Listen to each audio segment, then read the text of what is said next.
The end of the film featured a very elaborate showpiece around the classic song, Your Mother Should Know.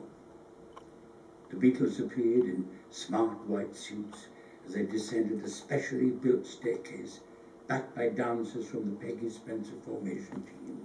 Three of those dancers, Colin and Jean Eames and Valerie Underdown, conclude our memories as they highlight an unforgettable experience. At dancing one evening, when Peggy Spencer suddenly announced that she wanted 100 couples to go and dance with the Beatles. I rushed over and signed us up straight away because we were so excited about filming with the Beatles. We just couldn't miss the chance. Back in the 60s, when I had just begun to dance with the Frank and Peggy Spencer formation team, we suddenly got a call from the Beatles, would you believe, that they wanted some dancers to appear in a film that they were going to be making. The two formation teams and a lot of the dancers from the School of Dancing at Penge all trundled West Malling Airport to make this film. We arrived at West Malling Airfield to film with the Beatles. The Beatles were actually there to greet us. There was two coaches, two with dancers, and there was a third coach full of dresses. They took the dresses into a changing area. The girls were put into this area and us chaps were left to another area to get ready. The Beatles obviously went over to all the girls and stayed with them and watched them get changed.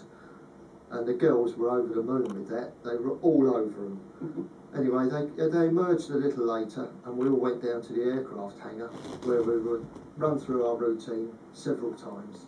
We had Peggy Spencer organising our dancing. She initially asked us to all go around the back of the stairs and we were all queued up at the back. But when we all started to come over the top and down the stairs in front where the cameras were, it became a little unstable. So they decided to just have the formation team coming down the stairs and put us social dancers along the front edge where the Beatles would come down the stairs and along. And obviously the girls were told to keep turning their heads, but if you watch the film you'll see their heads follow the Beatles, which they weren't supposed to. As Paul came into shot, I just couldn't keep my eyes off of him because he was my idol, and I just couldn't believe I was there with him. It was so exciting. I didn't want it to end. The dresses that we wore at the time were nothing like the ones on Come Dancing today. They were the big pom-pom sort of frilly ones. And to keep them clean during periods of not actually doing any dancing, we wore duster coats over them. 3 or 4 of the guys in the team were quite in for a joke, so at one stage during the proceedings, they actually took some of these coats from us, put them on, and proceeded to come down the staircase in an imitation of what the Beatles had actually done in the film. The Beatles thought this was absolutely wonderful. They weren't offended at all by this. So here are the guys from the team in our blue duster coats, dancing along to Your Mother Should Know, just as the Beatles had. It was wonderful. My fondest and never forgotten memories of my work with the Beatles for the film Magical Mystery Tour will be of laughter and happiness. It was my job to teach them to dance to tunes especially composed by Paul called Your Mother Should Know. They were to dress in immaculate white tail suits and lead all the dancers down the staircase. It was a specially constructed white staircase. Well, teaching, or trying to teach, was hilarious. First I had to get George out of meditation, and then into dance. Give him a phone. They just treated it all as a game, and all my dancers joined in. They treated it as a game too. Eventually, all was nearly ready for the shoot, which I had to lead in case they went wrong. They called it the Beatles hand can.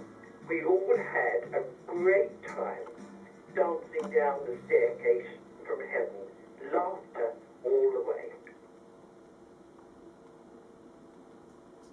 Finished up me and the editor and trying to make the best of a very expensive home movie. I think with the final cut and the final print, it looked great in the cinema and sounded great. Of its time, it's very surreal. The Beatles met with very, very mixed opinions from the critics when Magical Mystery Tour was first shown, which was at Christmas at the end of 1967. The BBC were heavily criticised for having shown it in black and white, but then they had no alternative because BBC One at the time was black and white. The only way of getting it to be transmitted in colour was to put it on the much lesser watched BBC Two, which they did at a later date. But the thing is that Magical Mystery Tour relied, as a movie, very heavily indeed on colour. And to see it in black and white robbed it of a lot in the first place. But then there was the matter of the actual comedy content, the approach to the whole thing, and it went over a lot of people's heads. But did Mystery Tour put you off making a film completely yourselves? Yeah, we're only ever going to be cartoons forever now, because they really put us off. It's a new career piece. No good critics. I suppose whatever people thought of the comedy content, whether it was before its time, after its time, or not worth bothering about, the redeeming feature for everyone, as far as the fans were concerned at any rate, was the musical content of Magical Mystery Tour. That soundtrack contained some very good new material by Lennon and McCartney, and a track from George Harrison too. And the musical side of the film was extremely well received by the fans and deserved to be as well. It was good stuff. So these are our Mystery Tour memories. Thank you for watching, and we hope you enjoyed them as much as we enjoyed sharing them with you. Now we'll give the last word to the originator of the whole idea, Sir Paul McCartney. It's a mystery to me. Cheers.